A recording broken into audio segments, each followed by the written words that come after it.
Everybody, we're going to get started at 6 o'clock. I'd like to call the February 12th, 2024 Planning Commission meeting to order. It's at 6 o'clock. And we will do a flag salute. And if Joaquin, if you would be kind enough to lead us in that, please. Place your hand over heart. Repeat after me. I pledge allegiance to the flag of the United States of America and to the republic for which it stands, one nation, under God, indivisible, with liberty and justice for all. Thank you. I'd like to welcome everybody. It's good to be back in the chambers. We haven't been here for a few months. Can I take roll, please? Yes, you can. I was about to say, could you do a roll call? Just wanted to say hello to everybody. Commissioner Dever? Here. Commissioner Mattingly? Here. Commissioner Santos? Present. Commissioner Steinbach? Is absent. Commissioner Stevens? Here. Vice Chair Graff? Here. And Chair Camerata? Here. Okay, thank you. Okay, oral communications. Those persons wishing to speak before the commission may do so at this time.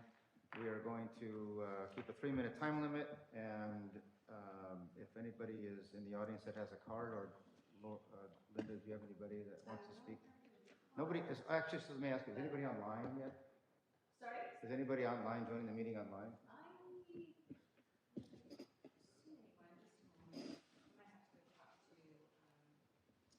JP? Yeah. Okay, thanks. 4A, 4B. Are you here to speak on? Oh, okay. Yeah. So this is just for things that are not on the agenda? Okay, so I don't think there's anybody These are going to be here. for items that are... Just a moment. Okay.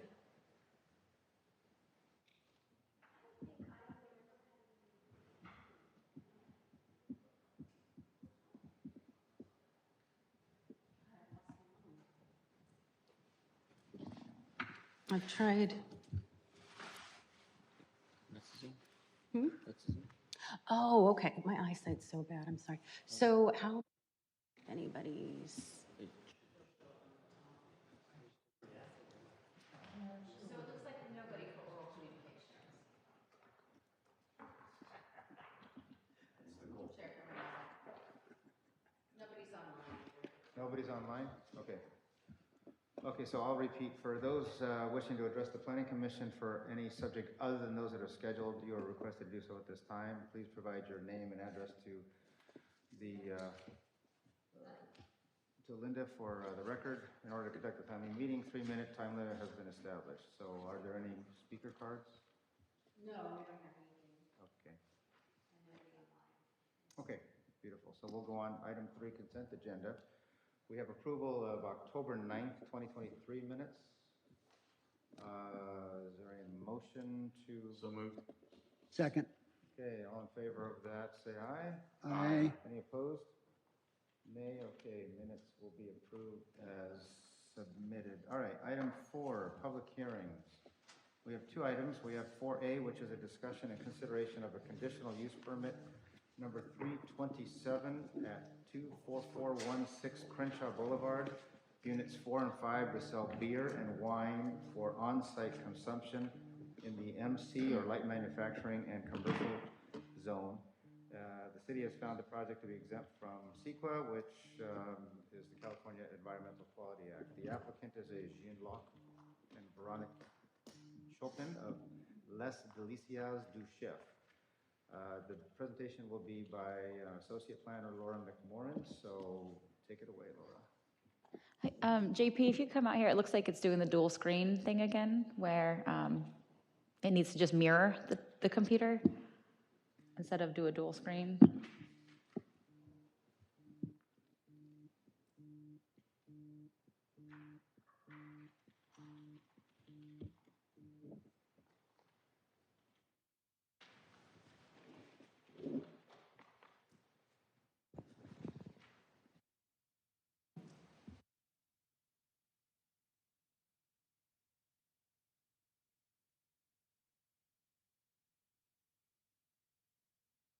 Okay.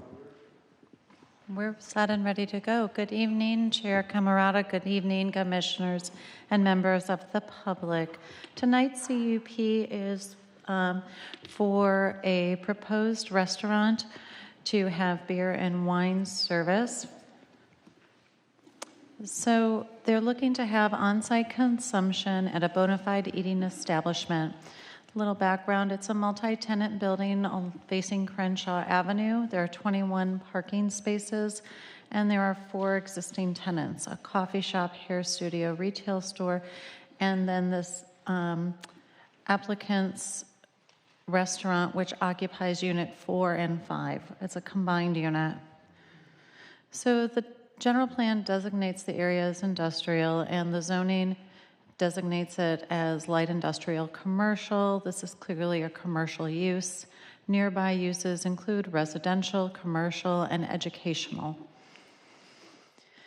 Here we're looking at the front of the building, as you can see, and then there is a smaller image contains the other tenants in the commercial center. On the southerly side is the trash area, and on the easterly side, which is adjacent to residential, is a parking area. Here is the site plan and the floor plan where they intend to store the liquor store the beer and wine, and then, have on-site consumption in the dining area. So other restaurants' beer and wine service hours correspond to the applicant's request. Actually, the applicant's request was until 6 p.m. However, staff, based on past history, is recommending till 9 p.m. So in case they do decide to have dinner service hours, they don't have to come back to the Planning Commission. So crime data for this reporting district, there has been, the incidence as a percentage may change significantly, but in absolute numbers, anything related to alcohol consumption has had few changes. So the findings required for approval, alcohol consumption is permitted in the MC zone. Sensitive uses that are within 300 feet of the establishment, there's a residential use and there's a block wall separation. The school faces Lomita Boulevard, and so it is away and should not be impacted by this use. There's available parking to accommodate the use, sufficient circulation in and out of the shopping center, 2 driveways on Crenshaw Boulevard, and the trash area is suitably located. So these are the, what we consider critical conditions to the CUP for on-site alcohol consumption is that crime shall be reported to the sheriff. The kitchen must remain open and food available for service when beer and wine is available for service for on-site consumption, and that the hours are every day, 6 a.m. to 9 p.m. So with that, the Planning Commission options are to approve the resolution as recommended, approve with recommend amendments, deny the application, provide staff with further direction, and last, I should mention, the project is categorically exempt from CEQA. Are there questions? No. What are the hours of operation? The applicant proposed 6 a.m. to 6 p.m., but for the CUP's purpose, we are proposing 6 a.m. to 9 p.m. PM. Joaquin, any questions? Mike? Yes. On the chart that you showed with regard to the reportable, that one, My question is, I know the area, District 1711, is pretty good sized area. And what I was curious about is, are any of these reportable area, items in that area right there? So we asked specific for the shopping center, and, you know, it was kind of, I think they had an incident with a person acting, but it wasn't, you know, the restaurant has never served alcohol there. There hasn't been a restaurant in recent years serving alcohol there. At one point in time, the coffee shop had a long time ago, a restaurant there serving alcohol. So it really wasn't, there wasn't a nexus between anything that had happened on the property and this application. Okay, so there's nothing there then, okay. Yeah. The other question that I had was, the parking. Is it shared parking? Yes, it is shared parking with the 4 businesses. It falls under what we call a mixed-use commercial center standard, and they have adequate parking, and that's especially unusual given the age of the commercial center. We usually see something that's falling short, but even with their ADA space, they are exceeding the standard. Okay, good. Thank you. That's all I had. Okay, Jay, any questions? No. Okay, I just had one comment, and I'm glad you reinforced it in your report about the fact that they need to put the backflow device in. And the condition of approval number 16 requires that, so I just want to make sure that everybody was aware of that. Other than that, thank you for your presentation. Is the applicant here? The applicant? No, that's not. No. Oh, No, I'm sorry, the applicant was notified of the hearing, but I did not hear back from them. I also want to mention they do speak a foreign language as their primary language. impediment to? French. Well, okay. The menu looks great. I didn't know that, yes. Okay, so then why don't we go to open up the public hearing. Does anybody wish to speak on this matter? George Kivett. Okay, let's have Mr. Kivett come up to the speaker box. Good morning, Mr. Kivett. Hello, Good afternoon. I'm sorry. Good Chairman evening. Camarada and members of the commission. It's been a long time since I've seen you folks, at least here in the chambers. But I'm in favor of this application. As a general rule, beer and wine's complimentary to a good meal. It's a fairly high exposure, especially their parking areas in the front. So it's not like somebody's going to be, back behind the place chugging down a couple extra beers or something. There's good access to the location, adequate parking. There would be no impact to the school on Lomita Boulevard, in my opinion. It's a completely different boulevard, no direct, boundaries and so forth. The property, residential property behind it, that is a condo complex, and those units are set back a ways from the border of that commercial property, from my understanding. I've been in there. I believe it's a senior complex. I've, years back sold 1 or 2 of them in there. I'd like the idea that, and I especially like that staff, was just open to the suggestion that, they have it till 9 o'clock, and that would enable, them to accommodate a dinner service. I don't know if, I'm not familiar with the exact restaurant, but I think more restaurants serving both lunch and dinner in that area would be great. I think it's overall, good application, and I suggest approval. Thank you very much. Thank you, Mr. Kivett. Okay, anybody else wishing to speak on this matter?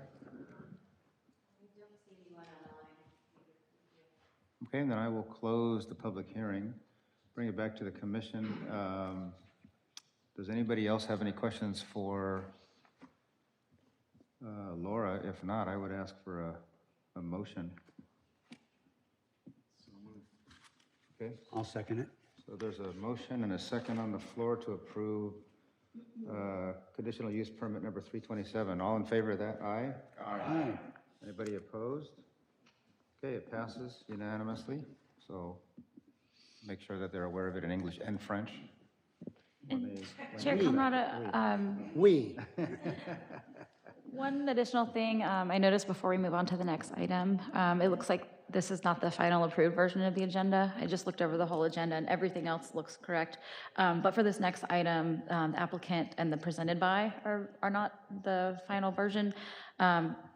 As Associate Planner McMorrin will be presenting that item. Not going to do it. Right, and the city was not the applicant either. Okay. We have an applicant, which she'll I had detail. questions on the city part of it, but I got it. Nope, Okay. yep. Okay, so, yeah, so item 4B, which is the public hearing and discussion and consideration of a zone text amendment number 2024-1, ordinance amending Lomita Municipal Code Title 11, which is the planning and zoning, to allow through an approved conditional use permit, 2-story stacked ADU or accessory dwelling units up to 20 feet in height, and to review the applicability of the California Environmental Quality Act, which is CEQA. The applicant is not the city of Lomita. It is, Randrella Torres and Rick Butcha. okay, and the presentation will be by Laura McMorrin. Thank you, Chair Camarada.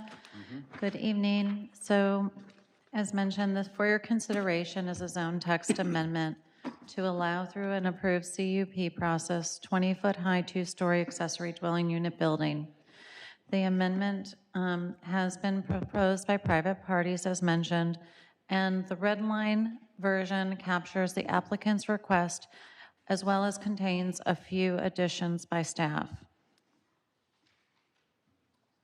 Can we have the PowerPoint up, please?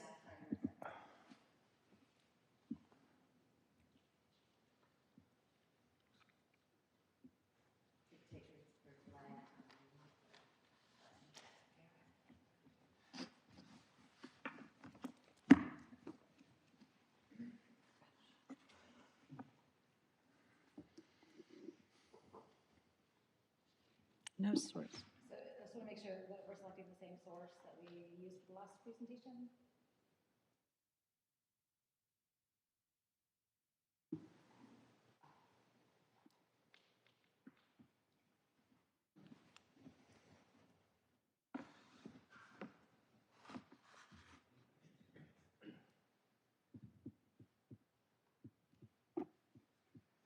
You haven't changed anything over here?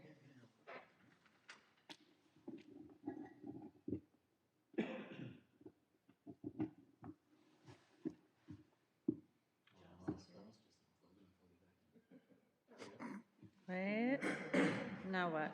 So now we gotta do the screen mirroring. Plug and play. It's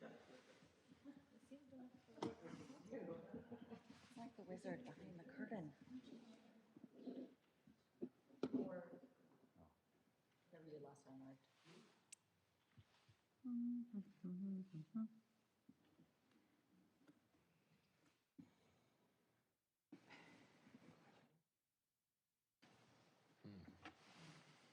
Except this time it didn't work. There we go. All If right. you press that bottom right thing, it should maximize. I see like the zoom thing, there's a little square, bottom right, so. I guess I can't. Up in the box, you can enlarge it, right? There's the mouse. Oh my gosh. There it is. Where? Do y'all see the mouse? No. Don't you go to the upper right, the box, to enlarge it? Yeah, there's just no mouse suddenly. Yeah, I know, that's what I I'm was. so sorry, you all. Okay, so it's right here, right now. That's right If here. we go left, or is it to the right? To the right, Oh, there we there go. it Okay. Oh, there we go. Brilliant. Okay, thanks for the technical difficulties right. being resolved. Okay, Laura, take it away, please. So, Okay. an ADU's height is based on certain characteristics or situations. The state has 4 height standards, and in 2022, the city adopted its own standard. So let's just review. The first standard is 16 feet for detached ADUs. This has been a standard for a very long time. And this is identical to Lomita's accessory structures height standard. The second standard at 18 feet is situational. It's for properties with multi-story, multifamily buildings, and that's by right. The third standard is 18 feet plus 2 feet for roof pitch. This is situational. And again, it is only for properties with ADUs that are going to be located within a half mile of an eligible public transit stop. And that means the public transit stop must have intervals every 15 minutes. We have no control of the timing of mass transit. So what is today may not be tomorrow, or what is tomorrow may not be today. And then the fourth state standard is 20 feet high, or the height of the principal structure, whichever is lower when it's attached to the primary dwelling unit. And the last standard was something Lomita passed, which is 27 feet high for detached ADUs that meet the underlying zone setbacks. So here we were looking at the buildable envelope and trying to capture airspace when this was passed. This is subject to height variation permits required south of PCH. So the applicant gave us a rendering of what in a multifamily single-story, on their single-story multifamily property, their proposed ADUs would look like. And so by right, it's two 800 square foot ADUs, 4-foot setbacks, 16 feet high. Alternatively, and the nature of this proposed amendment is to allow them to stack the ADUs, still 800 square feet, with 5-foot setbacks up to 20 feet in height. So this is an additional 4 feet from the existing, 16-foot by right. The benefits to this, clearly more room for open space. And it's not just the situation, remember, but this is an amendment that applies to other properties as well, but we have curtailed it because there are situations we can't envision, and it has been conditioned with getting approval with a CUP. So the advantages, again, include room for open space, possible room for trees, possible room for parking, and possibly less permanent impervious surfaces.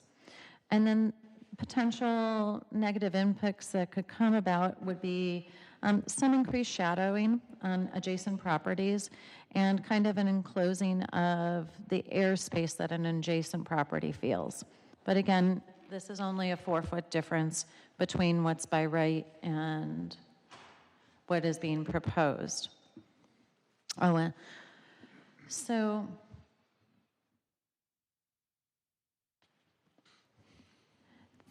So on this slide, this is depicting the co-applicant's interior lot. It is next to what's considered a key lot, and a key lot is one that side property line adjoins another property's rear property line. Staff report, describes in detail Lomita's varied lot creation and the proposed definition of a key lot. I'm happy to go and answer questions about that if you want more detail. But what's important about this situation is that the adjoining properties, if the adjoining properties possess the same directional orientation, if they lined up parallel, then there would only be expected a 5-foot side yard setback. So, is that making sense? Yes, okay. While keeping in mind that the ZTA is proposed by a private party, we also want to make sure we serve the public interest as well.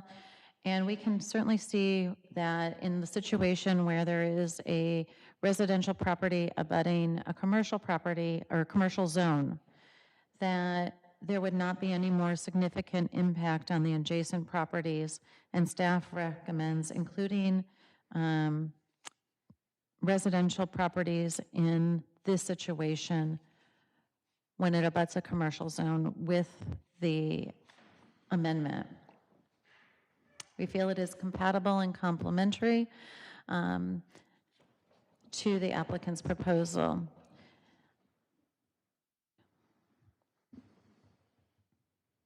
So a significant number of South Bay cities have been tweaking state height standards to create better forms given each city's pattern of development and development standards.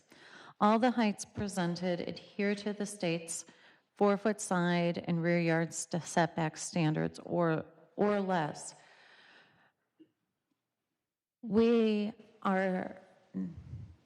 can go over this if you have questions, or I guess what I want to say is that everyone's trying to, again, deal with the cards that the state has dealt us and get the best hand to play. And so you can see that I think it's 7 out of the 13 South Bay cities have been taking their initiative to design it so that it's not a one-size-fit-all standard, but a little bit customized to their circumstances.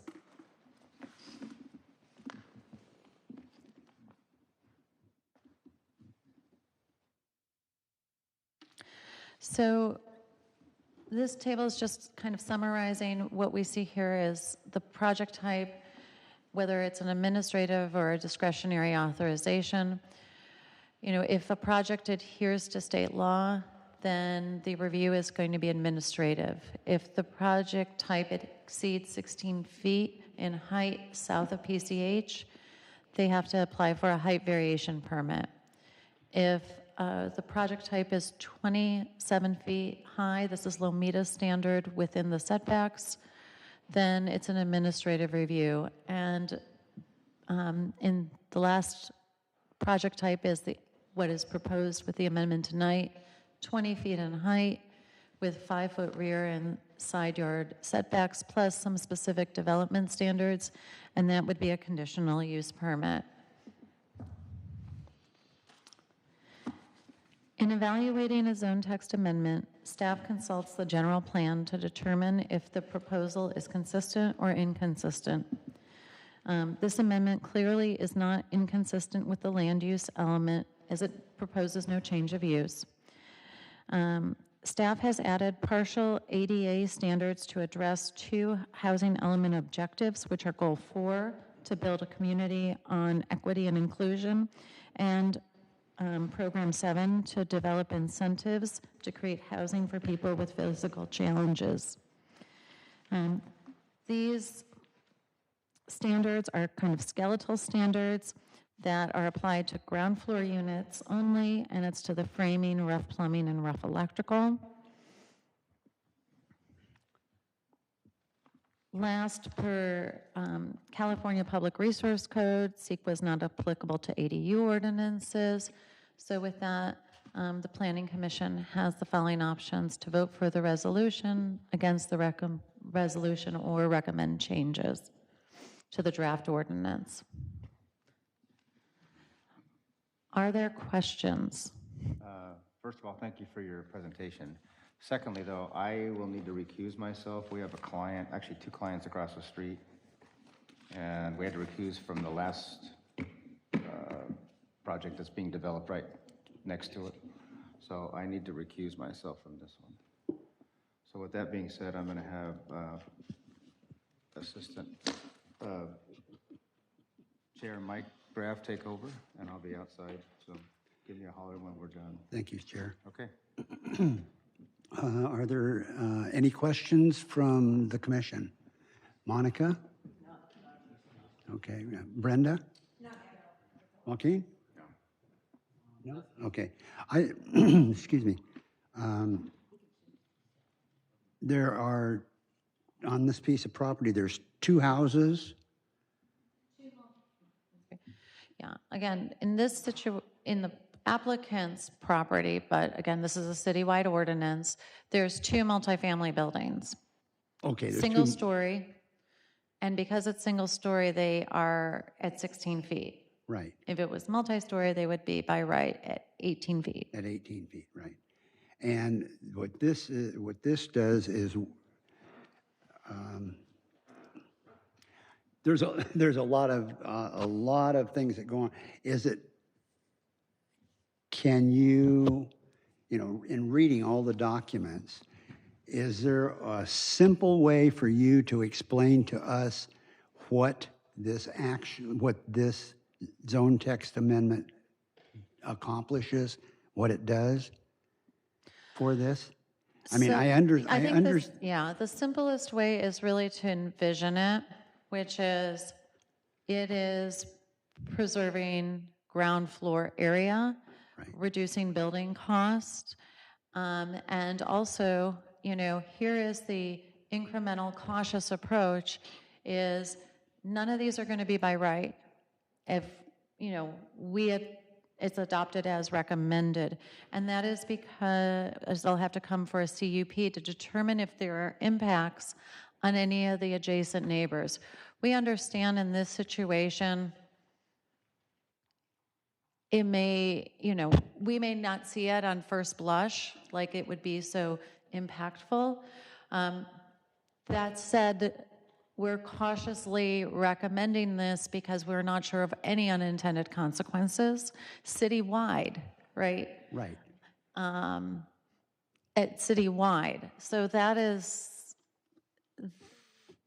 I think the benefits, this is the trade-offs, right? Right. There are benefits and their costs, but we do have to allow 2 ADUs on this property. It's the building form Right. that we're looking for the best long-term fit. Right. And it has to do with the rest of the city also, and because of the hodgepodge lots and everything that puzzle pieces that we have, correct?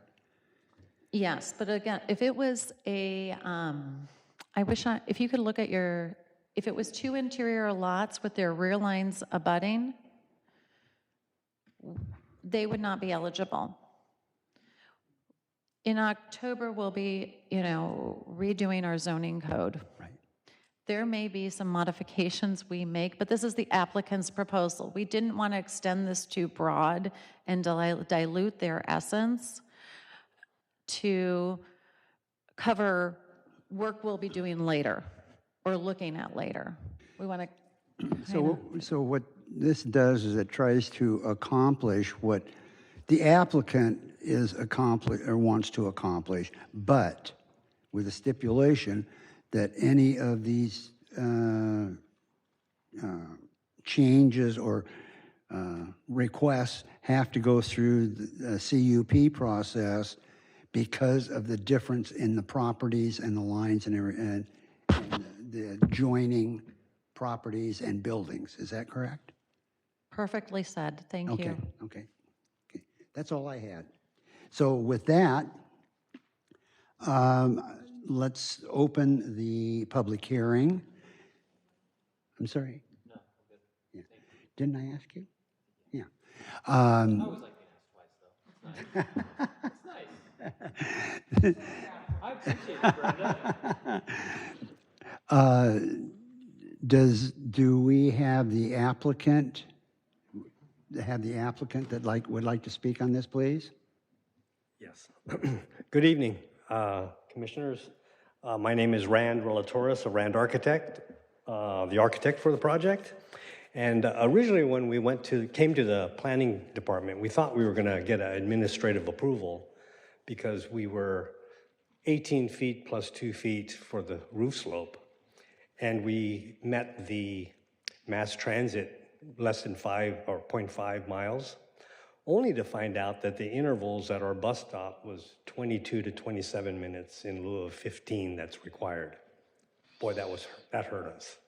But so anyway, working with Laura and the staff, we're here tonight. And we always liked the 2-story ADU stacked idea because in this situation, and Laura said it well, in our particular lot situation, putting 2 one-story units would just take the entire rear yard. Mm-hmm. and the current tenants, seniors, and some children use that backyard as open space.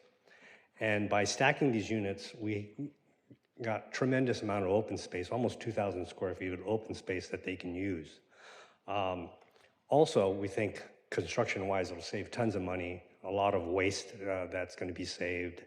And we just think it's a better development than putting 2 small units in the back and having no yard for 8 units on a lot and that many tenants. So if there's any questions, I'd be happy to answer them. Does anybody have any questions? Jay? Okay, and thank you very much. Thank you. Do we have any speaker cards for this? Yes, George Pivot. Mr. Kivett?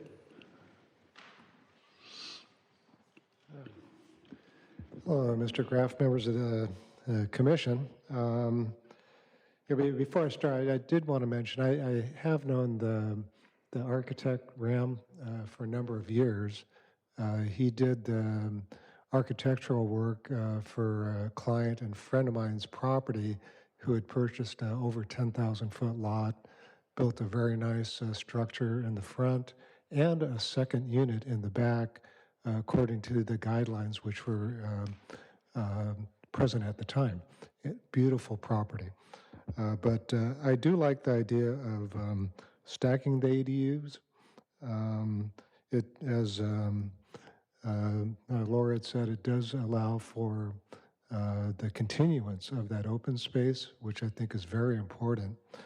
And it would overall reduce the building cost.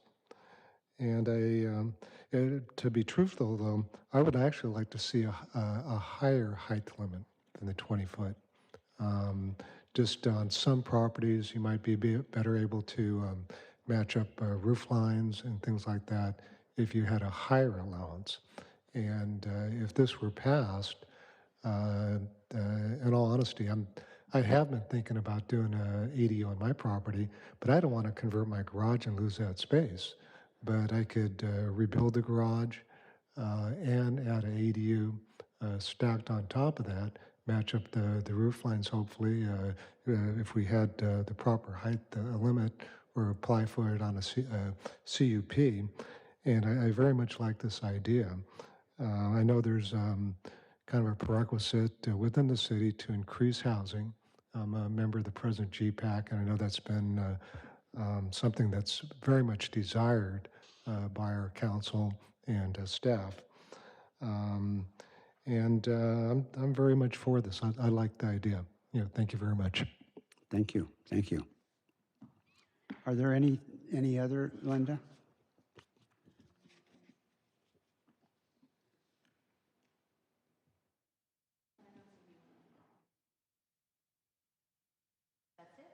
That's it? Okay.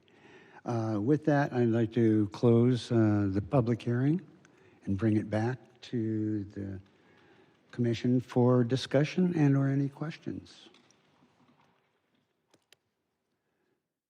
Monica? Nothing yet. Brenda? First, Laura, can you specify, on this property, it's a multifamily, it just left me. I'll come back to you. I strongly advise against making a one-size-fits-all for this city. I would like to see it on a case-by-case when they go. I mean, we worked really hard to get where we are on the zoning and the heights and the planning and all that kind of stuff. And to make it a blanket across the city, I think is going to go against what our residents want, which is to preserve the residential single-family environment. And I know we're building a lot of high-rise stuff in the quarters, and to appease them, I, as an owner of property, don't want to see somebody looking into my backyard by them going up in a residential neighborhood. If it's behind and there's a commercial property or, you know, that's a different story. And I think that should be taken into consideration. But when you're in a strictly residential area, to go up, I don't personally think that that's the way we should do it as a blanket, okay? The other thing is in this case, if we allow him to go 2-story, would he still be allowed at a future date to add a second ADU in the open space? With it being multifamily? Not detached, no. Not under state law as it exists today. Okay, because my understanding is with multifamily, and there's 2 on a lot, each one can have ADUs. So he's combining those 2. The state has other nuances. If I wish there was a master table for each situation. It has some, but not for detached. The only detached, the maximum detached is 2 ADUs. Okay. And then my other consideration is under the ADUs that and I don't mean to imply any kind of a rent control in Lomita. I hate that. That's awful. Don't want to go there. But by doing a 2-story ADU, you take one, you have lower rent, and that's not the general reason why they're doing these ADUs. They're doing them to get a lot more rent, and rent is out of control right now. But you can't do a person with disabilities on a 2nd story. So it kind of takes as the thing is it has to be affordable housing. And would this comply with, and are we enforcing that when they're doing these ADUs? For affordable housing, there is no requirement because it seems overbearing for a 2-unit project, like new construction, and to restrict the rent to something. I mean, we could certainly give you information on what those rents would be. I know they're low, and I think that would discourage construction of new projects, which is the antithesis of what the state wants us to do and actually compels us to do. We can't dampen housing construction. And this ordinance, as staff has proposed, and linked a connection between creating what we'll call the bones for accessibility, because it's being built with the doorway widths that are correct, the turning radiuses that are correct in the bathroom, so it can easily be adapted. We're gaining the potential, or the city is gaining the potential for a fully accessible ADA compliant unit with modest alterations should the opportunity or should the need be there at some time in the future. So we have no requirements right now for any ADUs, neither state or city, that have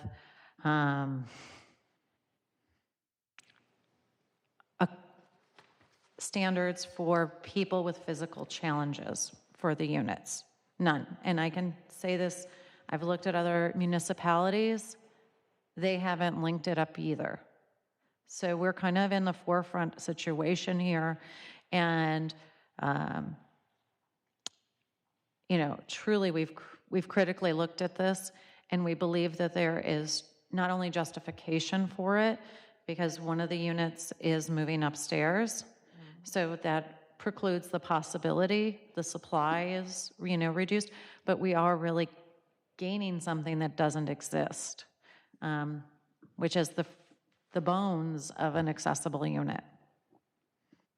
Okay, because in the general housing plan, goal number 4 was that the city would adopt programs to incentivize creation of ADUs that can be offered affordable rent or for those with disabilities. That's where I was getting that from. So, that was the reason for my question, We are doing a portion of that with this ordinance, right? The latter portion. And the first portion too as well, because to be able to construct one on top of another reduces building costs, therefore requiring less of a rent to be offered for that unit. right. No, I agree with that. I'm just trying to make sure that when we do these things now, especially under the microscope that we're under, that we totally and fully understand what it is that we're voting on to do. That's all I have. Thanks. Okay, Joaquin? No? Jay? Back to you, Monica. Oh, yeah. No, I agree with Brenda. We would have to have it done with CUPs because that way we can be fair instead of people being forced into a situation and they're stuck because it's part of the city zoning thing.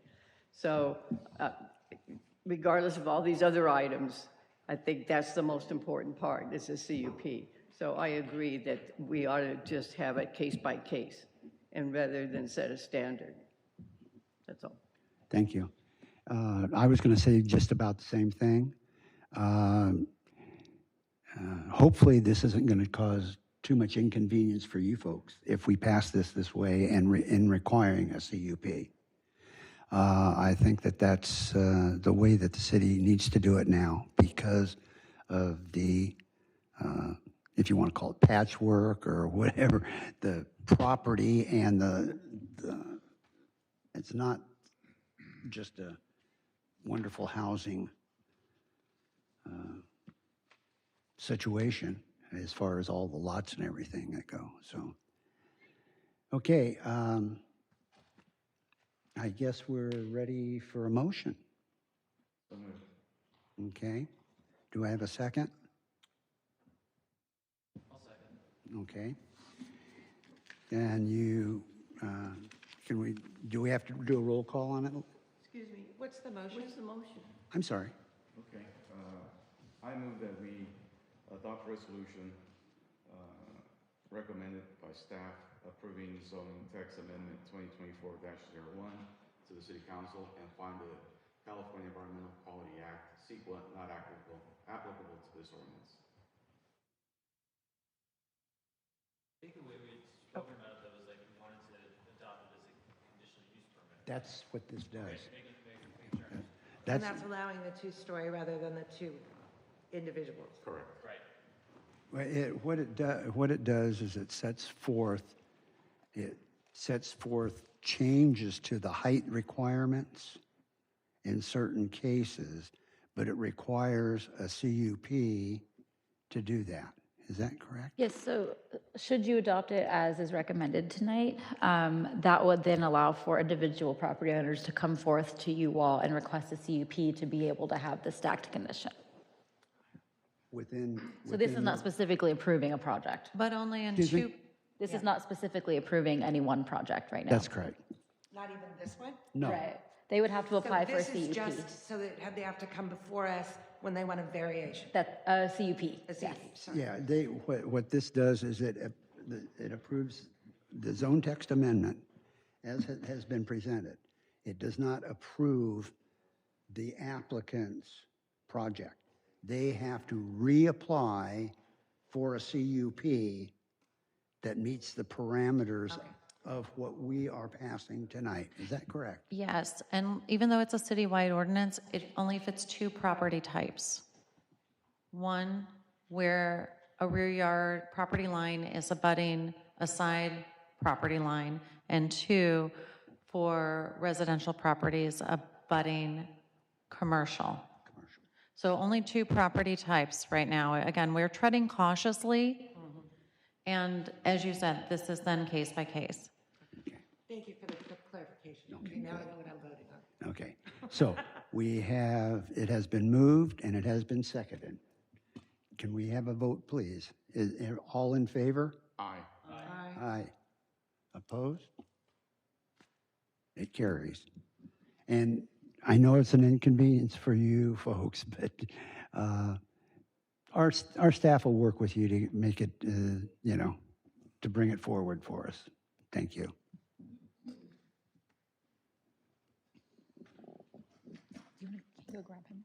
Yeah, so this item will then go before City Council for official adoption in the month of March. Thank you. Thank you.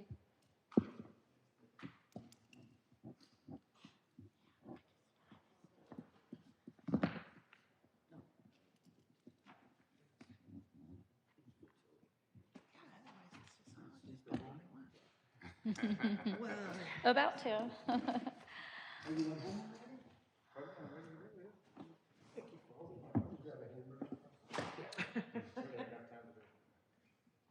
Okay, so we're all done, so we're ready to go on to item 5, scheduled matters? That's correct. Okay, first is communication regarding city council actions. Yes, so as we noted, it's been several months since the Planning Commission last met. And I've seen many of you since then, luckily, but most recently, City Council, as of last week, did adopt a fee schedule update. And it was just a regular update of the fees by the area's CPI. But I did have 2 additional amendments related to our world. One is the mural fee was reduced to encourage mural creation in the city. Based on feedback that we received from many businesses. And as you know, there haven't been any that have come to you all. And then the second one is per code, we do already have a process for permissive removal of graffiti. There's no fee established. Code provides that we can provide a fee or establish a fee. So that's what council did last week. And what that is once the fee schedule goes into effect at the beginning of April, individuals can sign a form saying that the city can remove graffiti on their behalf on their private property. And then we would bill that individual.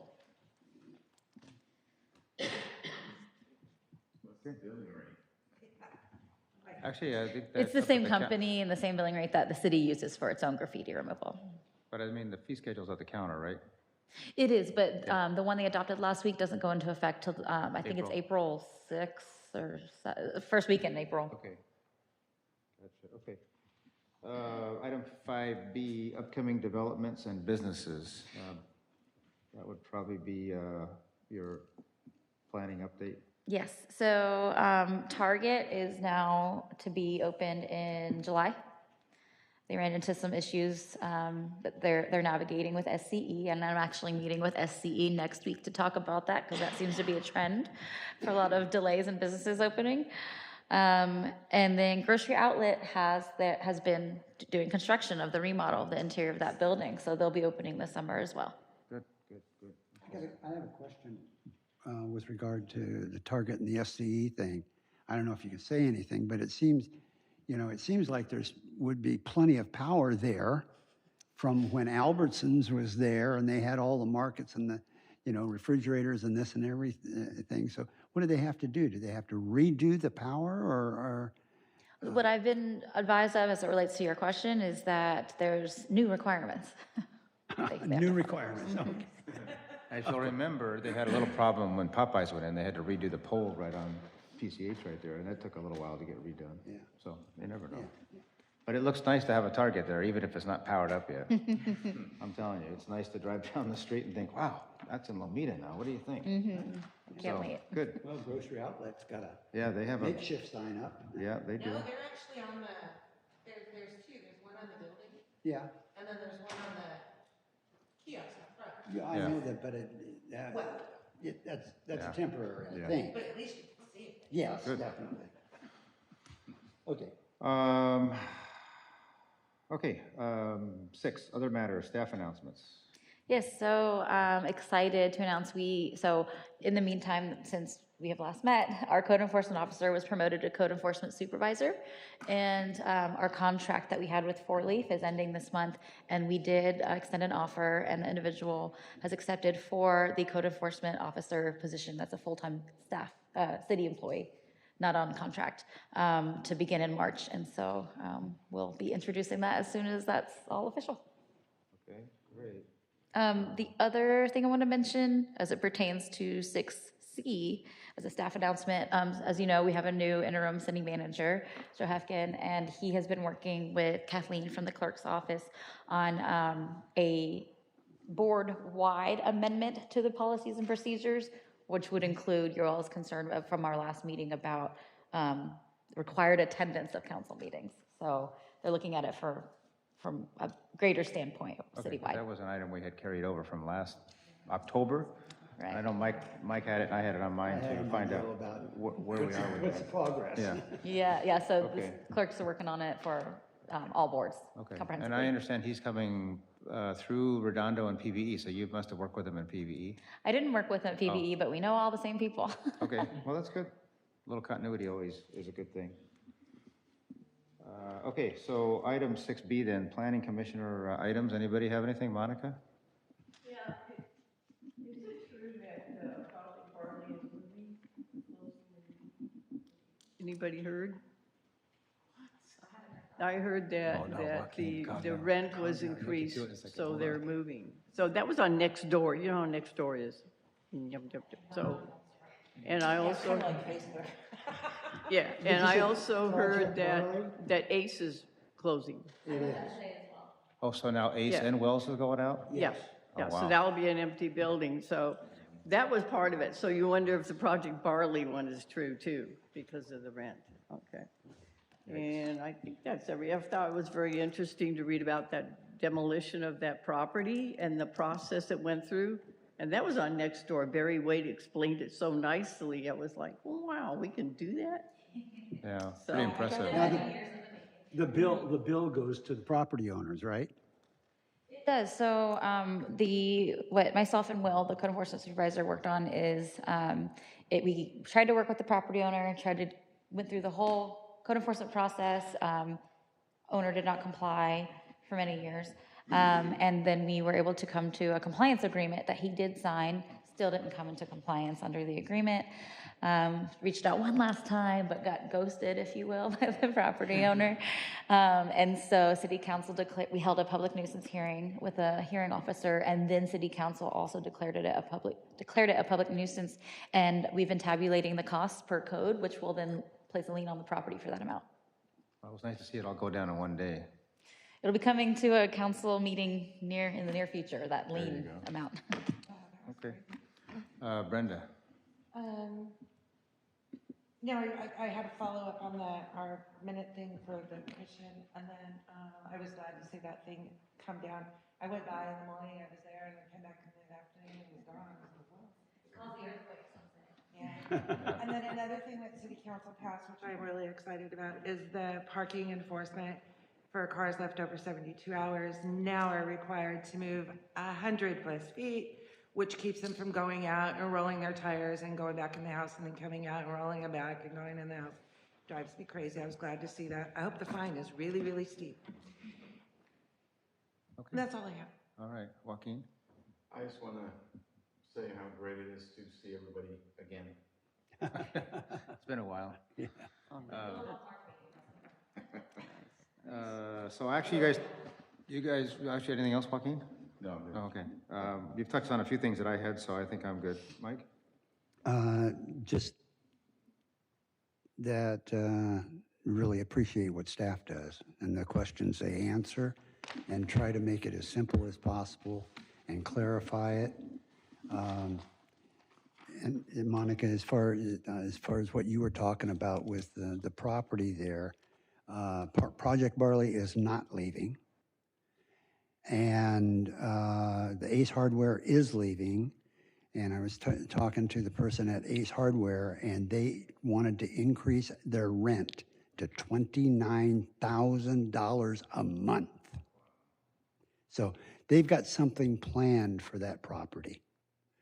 But I guess the staff hasn't seen anything yet on it. But they've got something planned for that property, or the owners do. On the corner of Narvine and Pussy? Yeah, right where the Wells Fargo is. Yeah, right next door to each Wells other. Fargo's closing too. Yeah, they're closing March 6th, I think it is. Yeah, Yeah. But I mean, Surprising given the investment coming at that intersection on the east side. yeah. yeah. Do you have any idea if they can convince the hardware store to move anywhere else within the city limits? We talked to them, and they didn't say there was anything available. There's That nothing they knew of, available.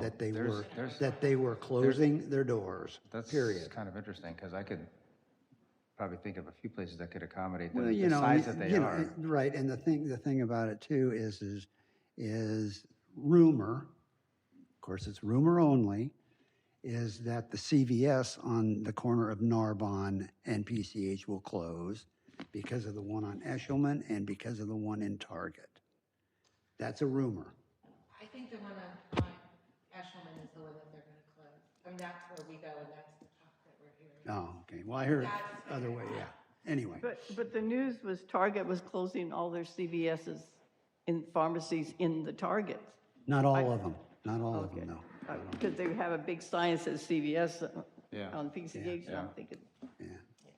Anyway, yeah, we'll wait and see. But what- is it too late to try and talk to the hardware store about moving somewhere, do you know?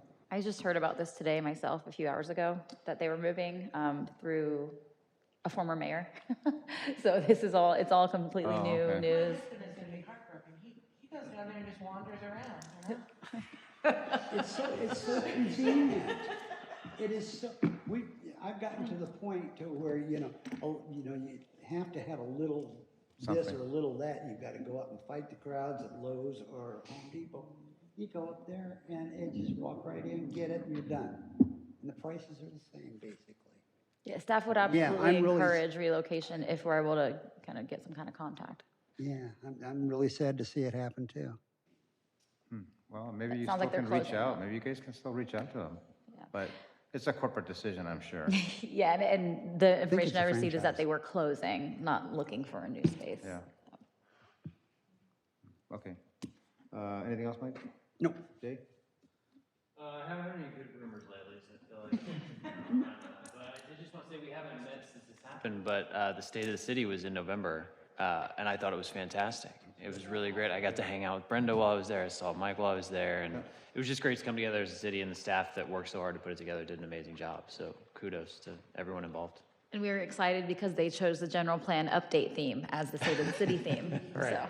What was so nice about it was they went around to each of the divisions or Yeah, divisions yeah. of the city, and they got to have their presentation. own little presentation. Yeah. So I thought that was really great, really great. Interesting, though, what Jay just touched on, but the newsletter made reference that the council and the planning commission actually dealt with the GPAC recommendations in November. We didn't meet in November. So it was Planning Commission October and City Council November. Yeah, it should have said October, November, because it made it sound like we met in November, and I'm thinking, wait a minute. So, did we yeah, I miss a meeting? submitted like a 3-page article Yeah. and they really cut it down. So I know, because George, Kivett, of course, worked hard on that, and I wanted to make sure he was aware that we were aware that it wasn't at the November Planning Commission meeting, because we had one in October only, so. Okay, other than that, if there's nothing else, I would entertain a motion to adjourn. So moved. Second? Okay, we're adjourned at 7:03. Thank you, everybody. See you in March.